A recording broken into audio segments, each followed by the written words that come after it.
Nested in the heart of ancient Jerusalem amidst layers of history and faith stands the Dome of the Rock. However, beneath its glistening golden dome is a tale of this land's complexity as well as its structure. This is not an ordinary rock, but an epicenter of spiritual relevance for billions worldwide. Today, I will show you some shocking truth about what happened in this rock that may explain why this place is priceless and a key to the future of world events. Are you curious? Everything will be revealed in today's video. So without wasting any time, join us to explore this horrifying thing. But before we start, don't forget to subscribe and turn on the notification bell to watch the latest videos from us as soon as possible. The Temple Mount in Jerusalem has been an area of major global and religious conflict over the last 500 years. Many wars have been fought to seize control of this religious site. What does Bible prophecy say about this epicenter of global conflict? Jerusalem's Temple Mount has an ancient biblical history, going back as far as 1800 BC, when Abraham, being tested by God, came to Mount Moriah to offer his son Isaac. The site came to be known as the Mount of the Lord. 400 years later, Moses referred to this site after leading the Israelites out of Egypt. 4 centuries after that, King David purchased this site for the location of a future temple. After the Jewish revolt in AD 135, the Romans ordered that no Jews could enter the city upon penalty of death. They renamed Jerusalem, Aelia Capitolina, as it would be known for the next 200 years. By AD 661, the Muslims had taken control of Jerusalem and the Temple Mount. In 685, Abd al-Malik became the Muslim commander in Damascus and Jerusalem, and he dreamed of building a mosque, the Dome of the Rock, on the very site of Solomon's temple. The Temple Mount has remained under the control of various Muslim peoples and states for most of the years since. In 1095, Pope Urban II demanded the conquest of Jerusalem for the Catholic Church. In the summer of 1099, the first of the Crusades captured Jerusalem and the Temple Mount from the Muslims. The ensuing slaughter of Muslims and Jews in Jerusalem in the name of Christianity was absolutely appalling. People were decapitated and limbs were severed and thrown in the streets. Jerusalem and the Temple Mount continued to be the center of conflict between Catholic Crusaders and Muslims for the next 200 years. After capturing the old city of Jerusalem and the Temple Mount in the Six-Day War in June 1967, Israel left the administration of the Temple Mount under Muslim control while maintaining its military control. But conflict, controversy, and tension continued to boil to this day. Prior to the Passover in the spring of AD 31, Jesus spoke to his disciples from the Mount of Olives about the future of the temple. He predicted that it would be thoroughly destroyed, which did occur almost 40 years later. In AD 70, many Jews were slaughtered in the uprising that ended in the destruction of the temple in AD 70. But the survivors were not led away, captive into all nations. So this statement indicates a massive invasion of Jerusalem lies yet in the future before Christ returns. Jesus said this future invasion will lead to the abomination of desolation spoken of by Daniel the prophet, standing in the holy place, which will most likely be on the Temple Mount. As Jesus clearly pointed out to his disciples, Jerusalem and the Temple Mount will continue to be the epicenter of global conflict until his second coming. The Dome of the Rock is a Muslim shrine that was built on the Temple Mount in Jerusalem in AD 691. The Dome of the Rock is part of a larger Muslim holy area that takes up a significant portion of what is also known as Mount Moriah in the heart of Jerusalem. The Dome of the Rock gets its name from the fact that it is built over the highest part of Mount Moriah, which is where Jews and Christians believe Abraham was prepared to offer his son Isaac as a sacrifice to God. It is also considered to be the location of the threshing floor of Arana the Jebusite, where David built an altar to the Lord. It is also on or very near the site that Herod's temple stood before it was destroyed in AD 70 by the Roman army. Some even believe the rock might have been the location of the Holy of Holies that was a part of the Jewish temple, where the Jewish high priest would enter once a year to make atonement for Israel's sins. So what about the Dome of the Rock, and what happened? The Dome of the Rock is part of the larger Islamic area known as the Noble Sanctuary or Al-Haram al-Sharif. After Muslims took control of Jerusalem in AD 637, Islamic leaders commissioned the building of the Dome of the Rock in AD 685. It took almost 7 years to complete, and today is one of the world's oldest Islamic structures. The platform or Temple Mount area that houses the Dome of the Rock and Al-Aqsa Mosque was built in the 1st century BC, under the rule of Herod the Great as part of his rebuilding of the Second Jewish Temple. Jesus worshipped at Herod's temple, and it was there that Jesus' prophecy was fulfilled when the temple was destroyed by the Roman army in AD 70. Some believe the Dome of the Rock was built because, according to Muslim legend, the Prophet Muhammad was taken to Mount Moriah by the angel Gabriel. And from there, Muhammad ascended into heaven and met all the prophets that had preceded him, as well as seeing God sitting on his throne surrounded by angels. However, this story does not appear in any Islamic text until several decades after the shrine was built, which leads some to believe the primary reason the dome was built was to celebrate the Islamic victory over Christians at Jerusalem and not to honor the supposed ascension of Muhammad. When Israel took control over that part of Jerusalem after the Six-Day War in 1967, Israeli leaders allowed an Islamic religious trust to have authority over the Temple Mount and the Dome of the Rock as a way of helping keep the peace. Since that time, non-Muslims have been allowed limited access to the area, but are not permitted to pray on the Temple Mount. The Temple Mount area where the Dome of the Rock is located is important, not only to the Muslims who control it now, but also to Jews and Christians, as the place where the Jewish temple once stood. The Temple Mount is considered to be the holiest place in Judaism and is the place where Jews and some Christians believe that the third and final temple will be built. This area is also the third holiest site in Islam because of its importance to both Jews and Muslims. The Temple Mount area is a highly contested religious site over which both the Palestinian Authority and Israel claim is in sovereignty. The skirmishes between Palestinians and Israeli police at the Dome of the Rock are laden with national and religious symbolism. Clashes broke out at the holiest site in Jerusalem, foregrounding how the site, sacred to both Jews and Muslims, has become the newest focus of a month-long spasm in tensions across Israel and the occupied territories. The skirmishes between Palestinians and Israeli police at the Al-Aqsa Mosque compound followed a deadly wave of Arab attacks in Israel, and an ensuing Israeli military crackdown in the West Bank. The clashes have also tested Israel's emerging ties with parts of the Arab world, leading 3 countries that signed diplomatic agreements with Israel in 2020 to express rare criticism of the Jewish state and undermining efforts to improve relations with neighboring Jordan. And they have deepened a government crisis within Israel, causing an Islamist party to suspend its participation in the governing coalition and increasing the chances of the opposition winning a majority in parliament. Perhaps most strikingly, the clashes illustrated how easily the Al-Aqsa site can be harnessed by extremists on both sides of the Israeli-Palestinian conflict, and why it remains among the most intractable of the obstacles to the conflict's resolution, as well as the conflict's ultimate Rorschach test.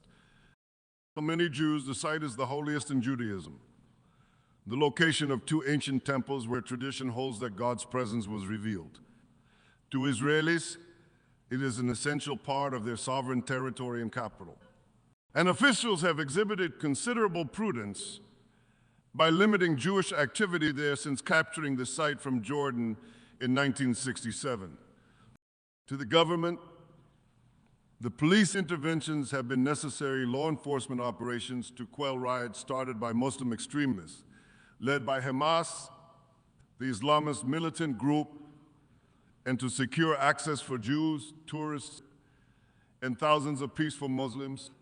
To Muslims, the mosque compound is the third holiest in Islam, a site of Muslim prayer for more than a millennium, and the place from which the Prophet Muhammad ascended to heaven to Palestinians. It is occupied territory, as confirmed by the United Nations Security Council and most foreign governments, and part of what should one day become the capital of a Palestinian state. For many Palestinians, confrontations at the compound are a legitimate act of resistance against an occupying power, regardless of who threw the first stone. Though Palestinians have presented themselves as the victims of Israeli aggression at the compound this week, some help stoke the violence, stockpiling stones, fireworks, and gasoline bombs. A video posted online by a Palestinian outlet showed that the clashes began after dozens of Palestinian youths threw stones at and set off fireworks in the direction of a police outpost. On the edge of the compound, only afterward did riot police enter the forecourt of the mosque. The Israeli authorities took steps to avoid flagrant provocations, arresting several Jewish extremists who were said to be planning a Passover sacrifice at the compound, blocking a far-right Jewish march near the compound this week, and as usual, barring non-Muslims from the compound during the final 10 days of Ramadan. But these constructive gestures were diluted by heavy-handed tactics, like using rubber-tipped bullets against stone throwers and spraying tear gas by drone, and by breaking long-standing conventions barring Jewish worship at the site.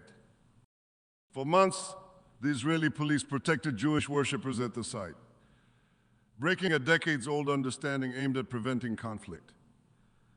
That allowed Jews to visit, but not worship there. That change has created the impression among Palestinians that Israel is trying to unilaterally change the delicate status quo and further undermine Muslim access to and oversight of one of the most sacred places in Islam. To Israelis, that idea is far-fetched. For religious Jews, such a move would tear their spiritual identity, and secular Israelis would also balk at ceding temporary control of a site so central to their national identity, as well as the security in the old. From the high compound, Palestinians can throw stones down at Jewish worshippers at the Western Wall. Even much smaller concessions like restoring the ban on Jewish prayer at the site would prove difficult to enact for the Israeli Prime Minister Naftali Bennett. He leads an immensely fragile coalition government that controls just half the seats in parliament. Several of Mr. Bennett's lawmakers are from the religious right. They already feel he has compromised too much on Israel's Jewish identity. Any further compromises might prompt them to defect. Jews are generally allowed to visit the site where the temples once stood, but they're not allowed to pray there. Leading rabbis in Israel maintain that Jews should not ascend to the area to prevent them from touching forbidden holy ground. In recent years, however, far-right Jewish Temple Mount activists have encouraged more visits to the area, with some covertly praying as well. Palestinians and other stakeholders have described it as a provocation and a creeping erosion of the status quo. The Temple Mount is a point of perennial tensions in the Israeli-Palestinian conflict, and any Jewish visit has the potential to become an atomic bomb. The conflicts at this place bring us to the fact that the Jews are trying to rebuild the third temple. This is one of the prophecies about the sign of the end times. Has it been fulfilled? Will there be an end times temple in Jerusalem? Certain future prophecies speak of a Jewish temple that will exist in Jerusalem in the world's last days. The Bible mentions that some end times events will occur in a temple in Jerusalem. 2 Thessalonians 2. 4, speaking of the Antichrist, tells us he will oppose and will exalt himself over everything that is called God, or is worshipped, so that he sets himself up in God's temple, proclaiming himself to be God. Before the end times can occur, The temple must be present for these events to occur. However, there is still the small problem of the Islamic Dome of the Rock being on the site where the Jewish temple is supposed to be. Muslims believe this is the place from which Muhammad ascended into heaven, making it the third most sacred of Muslim shrines. For the Jews to take over this place and build a temple upon it would be unthinkable in today's political climate. But during the tribulation, the building of the temple will come about protected by the Antichrist. When we see the temple being constructed, we can be sure the end times are indeed upon us. The Antichrist will be reigning, the church will already have been raptured, and the first half of the tribulation will have passed. But there will still be time for people to come to Christ. Also fascinating is the work of the Temple Institute in Israel. This group has painstakingly prepared the blueprints and all of the items needed to quickly rebuild the Jewish temple. Because Bible prophecy predicts the desecration of the temple will take place at the 3.5-year point of the tribulation. The temple will have to be in operation before this time. Today, nuclear power plants are built in 3 years. So it is certainly possible with modern technology and the Temple Institute's advanced planning for the temple to be reconstructed within this time as well. While only God knows the unfolding of these events, the Bible is clear there will be a future Jewish temple. We may not understand how the temple will be rebuilt, but God is certainly capable of bringing about changes in the world to cause His plan to be fulfilled. One important application from this question is that these future events could all occur very quickly. The Bible calls people to come to Jesus for salvation today. Further, those who are already believers should be living holy lives and continuing to share Christ with others. What is the purpose of the temple?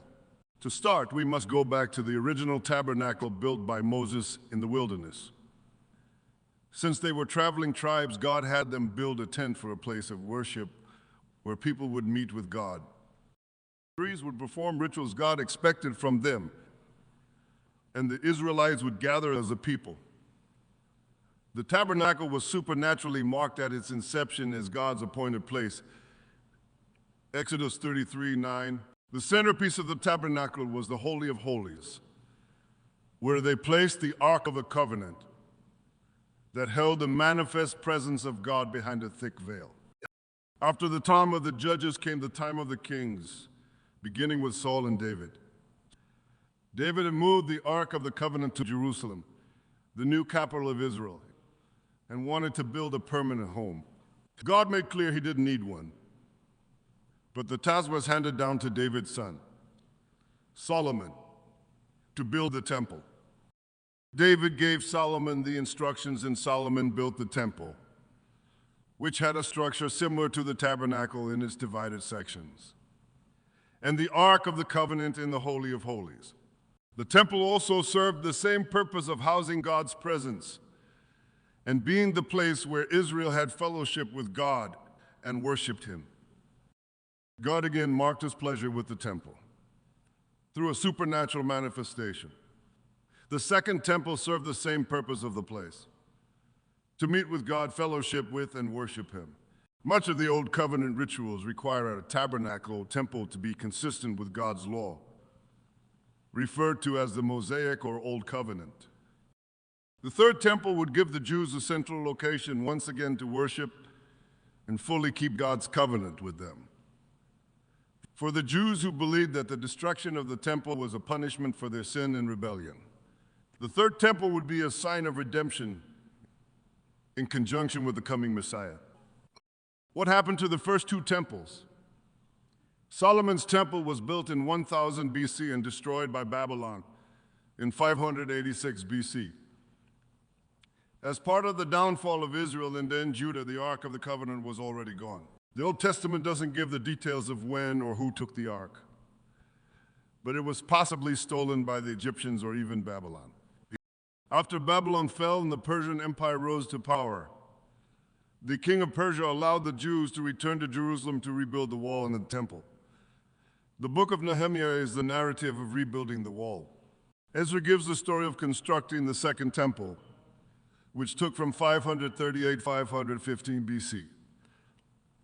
While there was great sorrow and rejoicing at the rebuilding of the temple, there was no supernatural manifestation by God to put his mark on the second temple. The ark was either never found or found and not restored.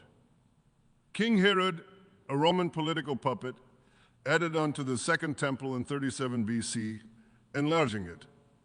When Jesus was born, there was no Ark of the Covenant, and therefore no manifest presence of God. In the second temple was destroyed in 70 AD. During the Roman Empire, it has never been rebuilt. A single stretch of the wall remains, and people call it the Wailing Wall today because of the sadness and grief over the destruction of the temple and the lack of a central place to worship God for the Jews. Because of the importance of the third temple, the Jews are still making efforts to rebuild. That will be the story. In the near future, do you think like that? Along with this important event, other events have been taking place in Israel that are increasingly proving the prophecies about the end times. Are we living in the end times? Are the prophecies in the Bible gradually coming? The Battle of Armageddon. The term Armageddon has spawned countless books, films, and pieces of nearly unending commentary. The name alone evokes images of enormous armies, terrible suffering, and widespread destruction. It has led to many conjectures and a great deal of extravagance that is not found in the Bible. To what extent is this significant historical event understood? To what extent can one believe what they hear? The 7-year tribulation period will conclude with the Armageddon battle. According to biblical teaching, the aim of gathering all the nations of the world is to overthrow and demolish the Jewish people along with Israel's capital city of Jerusalem.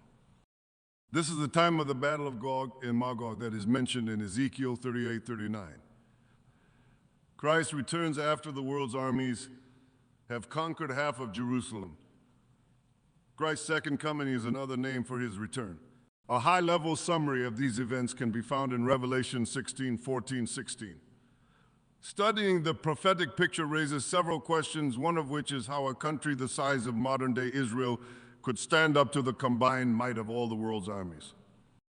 The key to the solution is realizing how two significant players played a part in these historic occasions. John the Revelator gave the most detailed picture of these two participants. They are called the two witnesses, the two olive trees and the two candlesticks.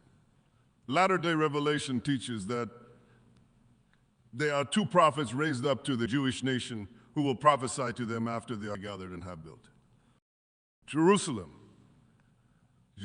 will be taken over or encircled during the Armageddon battle.